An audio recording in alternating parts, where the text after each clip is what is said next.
அனைவருக்கும் வணக்கம். நான் ஜோதிடர் தமிழரசன் பேசுகிறேன். இந்த சேனல் ஃபஸ்ட் டைம் பார்க்குறவங்களா இருந்தீங்கன்னா சப்ஸ்கிரைப் பண்ணிக்கோங்க, பெல் பட்டனை கிளிக் பண்ணிக்கோங்க, ஆளுங்கிற ஆப்ஷன் இருக்கும் அதை செலக்ட் பண்ணிக்கோங்க. அப்போ தான் நாங்கள் போடுற பதிவுகள் எல்லாமே உங்களை வந்து சேரும். இன்றைக்கி நம்ம இந்த வீடியோவில் பார்க்க போகிற தலைப்பு, நம்ம எதை பற்றி பார்க்க போகிறோன்னா ராகுகேது பயிற்சி பற்றி பார்க்க போகிறோம். ராகுகேது பயிற்சி 2025 மகர ராசி நேயர்களுக்கு எப்படி இருக்குன்னு பார்க்கலாம். மகர ராசிங்கிறது வந்து பார்த்திங்கன்னா காலபுருஷ தத்துவப்படி 10ஆம் வீடு, சனியோட வீடு.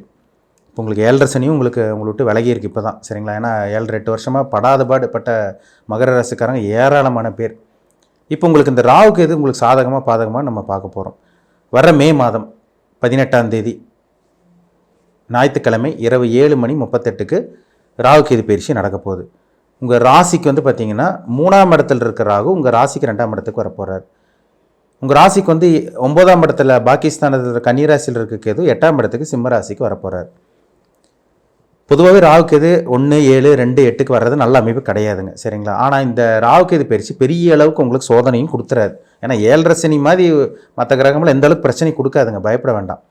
ஏன்னா உங்கள் ராசிக்கு வந்து பார்த்திங்கன்னா சனி வந்து 3ஆம் இடத்துக்கு போனது ஒரு பெரிய உங்களுக்கு தலைவலி ஒரு விட்ட மாதிரி தான். ஏன்னா ஏகப்பட்ட பிரச்சனை, 7-8 வருஷமாக கடன் பிரச்சனை, வேலையில் பிரச்சனை, ஆக்சிடெண்ட் ஆச்சு, நண்பர்களால் துரோகம், அசிங்கமானப்பட்டது எல்லாமே மகர ராசிக்காரங்க அனுபவிச்சிருப்பீங்க. பணப்பிரச்சனை, மேக்ஸிமம் பணப்பிரச்சனையில் தான் இருந்திருப்பீங்க. நல்லவங்க யார் கெட்டவங்க யாருன்னு எல்லாமே உங்களுக்கு சனி வந்து காட்டி கொடுத்துருப்பார். இனி வந்து பெரிய பாதிப்பு வராதுங்க. இந்த ராகுக்கு இது எந்த அளவுக்கு மாற்றத்தை கொடுக்குன்னு பார்த்தீங்கன்னா, இப்போ 2ஆம் இடத்துக்கு ராகு வர்றார். பொதுவாக 2ல் ராகு இருந்தால் தனத்தை நாஸ்தி பண்ணுவார், பணத்தை கெடுப்பார், குடும்ப வாழ்க்கை கெட்டு போகும். ஆனால் இப்போ குரு பார்வையில் வரனால இந்த ராகு வந்து ஒரு நல்ல ஒரு அமைப்பில் தான் இருக்கும். வார்த்தைகளை கொஞ்சம் கவனமாக இருங்க. 2ல் ராகு இருக்குன்னா ஒரு சில பேர் ஃபுட் பாய்சன் எல்லாம் அந்த மாதிரி விஷயங்கள்லாம் நடக்கும். உணவு பழக்க வழக்கங்களை கட்டுப்பாடு கொஞ்சம் ஃபுட் ஹேபிட்டில் கொஞ்சம் மாற்றத்தை ஏற்படுத்தி நீங்கள் ஃபுட் ஹேபிட்டில் கொஞ்சம் கவனமாக இருக்கிறது நல்லது, சரிங்களா? ஒரு சில மாற்றத்தை கொடுக்கும், ஃபுட் ஹேபிட்டில் ஒரு சேஞ்சஸ் கொடுக்கும், கண்டிப்பாக கேர்ஃபுல்லாக இருக்கணும், சரிங்களா? 2ல் இருக்க ராகு வந்து பார்த்திங்கன்னா குரு பார்வையில் இருக்கிறனால பணத்துக்கு பிரச்சனை வராதுங்க. நீங்கள் வர வேண்டிய பணத்தை கரெக்டாக நீங்கள் வச்சுட்டு நீங்கள் உங்கள் வேலை உண்டு தொழில் உண்டுன்னு பார்த்துட்டு இருந்தீங்கன்னா பெரிய பாதிப்பு வரவே வராது. 2ல் இருக்க ராகு குரு பார்வையில் இருக்க ராகு இது ஒரு நல்ல ஒரு ராகு, பணத்தை கொடுக்கும், வருமானத்தை கொடுக்கும், இதெல்லாமே நிச்சயமாக ஏற்படுத்தும். அப்போ ராசிக்கு 2ஆம் இடத்தை குரு பார்க்குறது ஒரு ப்ளஸ் பாயிண்ட்டு. குடும்பமே அமையாமல் இருக்கவங்க, கல்யாணமே ஆகாமல் இருக்கவங்களுக்கு இந்த மகர ராசினியர்களுக்கு இந்த காலகட்டங்களில் நிச்சயமாக திருமணம் நடக்கும் உங்களுக்கு, சரிங்களா? அதனால் பயப்பட வேண்டாம். 2ஆம் இடத்துல இருக்க ராகு குரு பார்வையில் இருக்க ராகு நிச்சயமாக உங்களுக்கு கண்டிப்பாக உங்களுக்கு குடும்பத்தை அமைச்சு கொடுத்துரும், பெரிய பாதிப்பு இருக்காது. ஒரு சில பேர்த்துக்கு கண் சம்பந்தமான பாதிப்பு, 2ல் ராகு இருந்தாலே ஒரு சில பேர்த்துக்கு இந்த பல்லில் பிரச்சனை, கண் சம்பந்தமான பாதிப்பு, இது மாதிரி ஐ செக்அப் பண்ணுறது, பல்லில் ரூட் கேனல் பண்ணுறது, இந்த மாதிரி வந்துட்டு போகும். ஆனால் பெரிய அளவுக்கு பிரச்சனை கிடையாது. 7.5 சனி மாதிரி ஒரு சோதனை உங்கள் வாழ்க்கையில் நடக்கவே நடக்காது, சரிங்களா? 2ஆம் இடத்துல இருக்க ராகு வந்து பார்த்திங்கன்னா பொருளாதாரத்தை குறிக்கிற இடம் வந்து 2ஆம் இடம் தான். அந்த இடத்துல ராகு இருந்து குரு பார்வை இருக்கிறனால வர வேண்டிய பணம் வந்து கண்டிப்பாக இந்த காலகட்டங்களில் உங்களுக்கு கைக்கு வர மாதிரி வரும், வர வேண்டிய பணம் வரும். அதை நல்லபடியாக பயன்படுத்திக்கிங்க. இப்போ போய் கேளுங்க. இந்த டைமில் வந்து பணத்தை கடனாக கொடுத்தவங்க கடனாக கொடுத்துருப்பீங்க பார்த்தீங்களா அடுத்தவங்களுக்கு, இப்போ போய் கேட்டு பாருங்கள், ஓரளவுக்கு கிடைக்கும். பிச்சாச்சு கொஞ்சம் கொஞ்சமாச்சு உங்களுக்கு கொடுக்க ஆரம்பிப்பாங்க. அதே மாதிரி வந்து பார்த்திங்கன்னா 8ஆம் இடத்துல இருக்க கேது, 8ஆம் இடத்துல இருக்க கேது வந்து பார்த்திங்கன்னா உங்களுக்கு ஒரு சில பேருக்கு பைல் சம்பந்தமான பாதிப்பு வரும், மூலம் சம்பந்தமான பாதிப்பு. ஏன்னா 8ஆம் இடத்துல மர்ம உறுப்பு, அந்த இடத்துல வந்து கேது இருக்கக்கூடாது. ஆக்சுவலாக மர்ம உறுப்பு சம்பந்தமான பாதிப்பு இந்த மாதிரி விஷயங்கள் வரும். வண்டி வாகனத்தில் கவனமாக போகணும், மகர ராசிக்காரங்க கொஞ்சம் கவனமாக போகணும். இது உங்கள் ஜாதகத்தில் ராகு கேது நல்ல பொசிஷனில் அமைஞ்சு ராகு தசையோ இல்லை ராகு புத்தியோ உங்களுக்கு நடந்து அந்த சாதகம் இல்லாமல் இருந்தால் மட்டுமே தான் பாதிப்பு. ராகு கேது நல்ல அமைப்பில் இருந்து நல்ல தசா புத்தி போச்சுன்னா இதை பற்றி நீங்கள் கவலைப்பட வேண்டிய அவசியமே கிடையாதுங்க. ஜாதகத்தை மீறி மற்றதெல்லாம் வேலையே செய்யாது, அதான் உண்மை, 100% உண்மை தான், சரிங்களா? இப்போ ராசிக்கு 2ஆம் இடத்துல இருக்கிற ராகும் 8ஆம் இடத்துல இருக்க கேது நல்ல அமைப்பு இல்லாமல் நல்ல அமைப்பு கிடையாது தான். தேவையில்லாமல் இந்த ஷேர் மார்க்கெட்டில் போய் பணத்தை போடுறது, அங்கே போய் முதலீடு போடுறது. ஏன்னா ஏற்கனவே எல்லாமே அடிமேல் அடி விழுந்துருச்சு மகர ராசிக்காரங்களுக்கு. மறுபடியும் போய் மாட்டிக்காதீங்க. ஷேர் மார்க்கெட் அது அந்த பக்கமெல்லாம் போயிடாதீங்க. கவனமாக இருக்கணும், கேர்ஃபுல்லாக இருக்கணும். ஏன்னா ராசிக்கு 6ஆம் இடத்துக்கு வந்து பார்த்திங்கன்னா உங்களுக்கு குரு வர போகிறார், 12ஆம் இடத்தை பார்க்க போகிறார். வெளிநாட்டு பிரயாணம் அது இதுன்னு உங்களுக்கு நல்ல விஷயத்துக்காக கடன் வாங்குறது இதெல்லாமே உங்களுக்கு ஏற்படுத்தி கொடுக்கும். வாங்கின கடனை கொண்டு போய் ஷேர் மார்க்கெட் போடுறேன், முதலீடு போடுறேன், இந்த மாதிரி விஷயங்கள்லாம் போட்டு ஏமாந்துடாதீங்க, கேர்ஃபுல்லாக இருக்கணும். ஏன்னா 2ஆம் இடத்துல இருக்கிற ராகு வந்து பணத்தை பெருசாக கொடுக்குற மாதிரி கொடுத்து பெரிய அளவுக்கு போய் லாக் பண்ண வச்சுருவார். அதனால் கவனமாக இருக்கணும், சரிங்களா?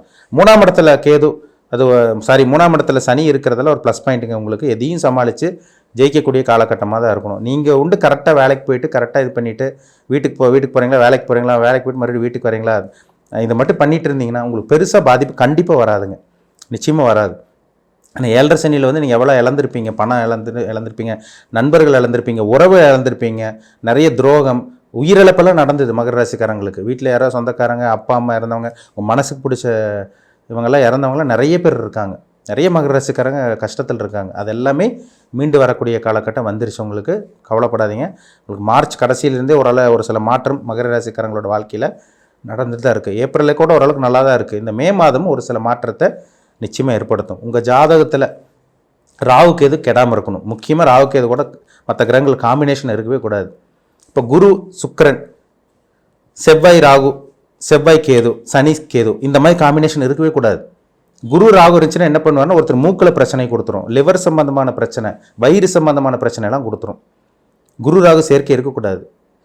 செவ்வாய் ராகு சேர்க்கிறது தாங்க ஆக்சிடென்ட்டுக்கு உண்டான சேர்க்கை. செவ்வாய் ராகு சேர்ந்துச்சுன்னா ஆக்சிடென்ட் ஆகும், ரத்த சம்பந்தமான பாதிப்பு ஏற்படும். செவ்வாய் கேது இருந்தாலும் அதே தான், பைல் சம்பந்தமான பாதிப்பு, ரத்த சம்பந்தமான பாதிப்பு, பல்லில் பிரச்சனை, பல்லில் ரூட் கனல் பண்ணுறதால அந்த செவ்வாய் ராகு செவ்வாய் கேது காம்பினேஷன் தான்.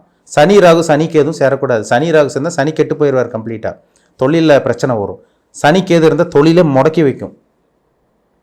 இதெல்லாம் நிறைய விஷயங்கள் இருக்குங்க. ஏன்னா சொகுசுக்குண்டான கிரகமே சுக்கிரன் தான். சுக்கிரன் ராகு சேர்ந்தால் முழுமையான சொகுசு அனுபவிக்க முடியாது, எல்லாமே கெட்டு போகும். சுக்கிரன் ராகு நெருக்கமான டிகிரியில் சேர்ந்தால் சுக்கிரன் கெட்டு போயிட்டாருன்னு அர்த்தம். பெண்களோட ஜாதத்தில் சுக்கிரன் ராகு சேர்ந்தால் கர்ப்பப்பை கோளாறு, கருப்பை பிரச்சனை, இந்த மாதிரி விஷயங்களை கொடுக்கும். ஆரோக்கிய பிரச்சனையெல்லாம் கொடுக்கும். ஆண்களோட ஜாதத்தில் இருந்தால் மனைவியோட ஹெல்த்தில் பிரச்சனை, இதெல்லாம் அப்படியே கொடுக்கும், பார்த்தாலே தெரிஞ்சுக்கலாம். அதனால் ஜாதகத்தில் நல்ல தசாபுத்தி நடக்கணும். சிம்ம ராசிலையோ இல்லை கும்ப ராசிலையோ உங்களுக்கு என்ன கிரகங்கள் இருக்குன்னு பாருங்கள். உங்கள் ஜாதகத்தில் சிம்ம ராசியிலோ கும்ப ராசியில் ஏதோ ஒரு 7 கிரகம் ஏதோ ஒரு கிரகம் இருக்கும். அந்த கிரகத்தோட தாக்கம் தான் இந்த ராகு கேது பயிற்சியில் கண்டிப்பாக 100% ஏற்படுத்தும். அதை பார்த்தா தெளிவாக தெரிஞ்சுக்கலாம். சரிங்களா? சூரியன் சந்திரன் ராகு கேதோட காம்பினேஷன் தான் அப்பா அம்மாவோட ஆரோக்கியம் கெட்டு போக, அப்பா அம்மா கண்டமே வரும். அப்பா அம்மாவோட உயிர் பாதிப்பு எல்லாமே, அப்பாவுக்கு உயிருக்கு சமமான கண்டங்கள், அறுவை சிகிச்சை, பெரிய ஆப்ரேஷன் பண்ணுறது, இதெல்லாம் நடக்குது பார்த்தீங்களா ஒரு சில பேர்த்துக்கு இந்த டைமில் தான் வரும். அப்போ ராகு கேது கெடாமல் இருக்கணும். ராகு கேது வந்து பார்த்திங்கன்னா உங்கள் ஜாதகத்தில் கெட்டு போய் அந்த இது தசாபுத்தி வந்து 8 சம்மந்தப்பட்டு 6 சம்மந்தப்பட்டு, அதேமாதிரி உங்களுக்கு சிம்ம ராசிலையோ இல்லை கும்பராசிலையோ உங்களுக்கு ராகு கேதோட காம்பினேஷனில் மற்ற கிரகங்கள் 7 கிரகங்களில் இருந்தாங்கன்னா கண்டிப்பாக பிரச்சனை தான். அப்போ உங்கள் பிறப்பு ஜாதகத்தில் என்ன தசாபுத்தி போகுது, உங்கள் வயசு என்ன? ஏன்னா நீங்கள் மகர ராசி, உத்திராடம், திருவோணம், அவிட்டம், இந்த 3 நட்சத்திரத்தில் இருப்பீங்க. உங்கள் வயசு என்ன, என்ன தசாபுத்தி போகுது, இப்போ என்ன நடந்துகிட்ருக்கு? உங்களுக்கு நல்ல நேரம் போயிட்டு இருந்தால் உங்களுக்கு நல்லதே நடந்துகிட்ருக்கும். கெட்ட நேரம் நடந்துகிட்டு இருக்கவங்களுக்கு தான் தேவையில்லாமல் கடன், உடம்புல பிரச்சனை, சுற்றி இருக்கவங்க ஏமாற்றுவாங்க, பணம் பிரச்சனை வரும், கடன் ஒரு இடத்துல கடன் அடிக்கிறதுக்கு இன்னொரு இடத்துக்கு கடன் வாங்கி இன்னொரு கடன் வாங்கி இப்படியே வாழ்க்கை போகும். வாழ்க்கை நரகமாக இருக்கும். இது அவங்க தனிப்பட்ட ஜாதகத்தை பார்த்தா நம்ம துல்லியமாக சொல்ல முடியும். 7.5 சனி முடிஞ்சால் கூட உங்களுக்கு நல்ல தசாபுத்தி 6-8 தசாபுத்தி 6ஆம் அதிபதி 8ஆம் அதிபதி தசாபுத்தி நடக்காமல் இருந்துச்சுன்னா நீங்கள் கொடுத்து வச்சவங்க. நீங்கள் மகர ராசிக்காரங்க 6-8 தசாபுத்தி நடந்துட்டு இருக்கவங்களுக்கு தாங்க பிரச்சனை. 7.5 சனி முடிஞ்சும் பிரச்சனை கண்டினியூ ஆகும். இப்போ நடக்கக்கூடிய ராகு கேது பயிற்சி உங்களுக்கு சப்போர்ட்டாக இருக்குமா, பாதகமாக, சாதகமாக? உங்கள் பிறப்பு ஜாதகத்தில் கிரகங்களோட பொசிஷன் வச்சு தான் நம்ம 100% சொல்ல முடியும். சரிங்களா? அதனால சிம்ம ராசிலையும் கும்பராசிலையும் என்ன கிரகங்கள் இருக்காங்க, இந்த ராகு கேதோட இம்பேக்ட் எந்த அளவுக்கு இருக்கும், பிறப்பு ஜாதகத்தில் வந்து மற்ற கிரகங்களோட ராகு கேது சேர்ந்துருக்காங்களா, அதோட இம்பேக்ட் எப்படி இருக்கும், இது பாருங்கள். அதுதான் ரொம்ப ரொம்ப ரொம்ப முக்கியம். சரிங்களா? மீண்டும் அடுத்த பதிவில் சந்திக்கும் வரை உங்களிடமிருந்து விடைபெறுவது உங்கள் ஜோதிடர் தமிழரசன். இந்த சேனல் பிடிச்சிருந்தா உங்கள் நண்பர் உறவினருக்கு ஷேர் பண்ணுங்கள், லைக் பண்ணுங்கள், சப்ஸ்கிரைப் பண்ணுங்கள், பெல் பட்டனை கிளிக் பண்ணிக்கோங்க. ஆளுங்கிற ஆப்ஷன் இருக்கும், அதையும் சூஸ் பண்ணிக்கோங்க. அப்போ தான் நாங்கள் போடுற வீடியோஸ் எல்லாமே உங்களுக்கு நோட்டிஃபிகேஷன் வரும். நன்றி, வணக்கம்.